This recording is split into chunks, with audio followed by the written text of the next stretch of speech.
Aura Brigila nadamay sa rambulan matapos ipagtanggol ang kaibigan, inaresto at pinusasan ng mga pulis.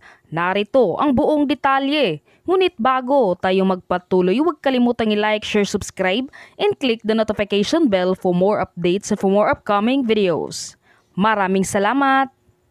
Walang takot na nakipagrambulan si Aura sa mga kalalakihang ng umano sa kaibigan niyang babae na nangyari sa harap ng The Budol Bar na matatagpuan sa poblasyon Makati. Makikita sa video na tila may dalawang grupo na nagkakagulo at makikita si Aura sa gilid habang hawak ng isang babae na pinipigilan ng pagtulong sa isa pa nilang kaibigan. Naawat lang ang gulong ito nang dumating ang mga pulis habang napapaligiran ng mga pulis at pinupusasa na si Aura. Makikita rin na pilit siyang isinasakay sa isang police van. Hindi malinaw at walang pahayag kung bakit tila inaresto si Aura at kung ano ang ikakaso sa kanya, pero ang daming nagulat dahil dito.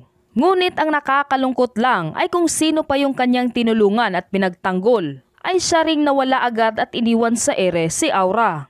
Samantalang naglabas rin ng saloobin ng isa sa mga kaibigan ni Aura na si Jahan. Hiling na makamtan nito ang hustisya, lalo na sa walang awang pag-aresto sa kanya. Just to make this short, one thing lang ang ipaglalaban namin. Aura Brigila is a true friend. Regardless kung sino ka pa, ipagtatanggol ka niyan. It's just maling tao lang ang pinagtanggol niya dahil nung nagkagulo na, nawala na yung babaeng pinagtanggol and naiwan siyang mag-isa. Hindi lahat ng mga nakakasama mo dapat mong ipagtanggol dahil karamihan andyan lang kapag puro saya. Para doon sa babaeng pinagtanggol ni Aura na nawala bigla, sana masaya ka.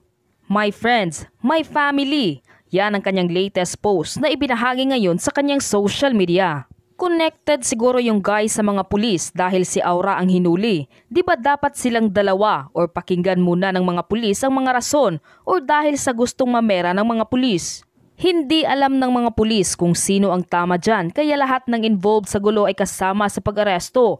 Dahil nga involved sila sa gulo, regardless kung tama o mali ka, ginagawa yun para pakalmahin yung sitwasyon. A friend like Aura who do everything just to protect his or her friend is a rare nowadays. If you find a friend like Aura, ang swerte mo. I love you, Aura. Yan ang naging komento ngayon ng mga netizens. Ikaw ano ang masasabi mo sa videong ito? Mag-iwan ng komento sa baba.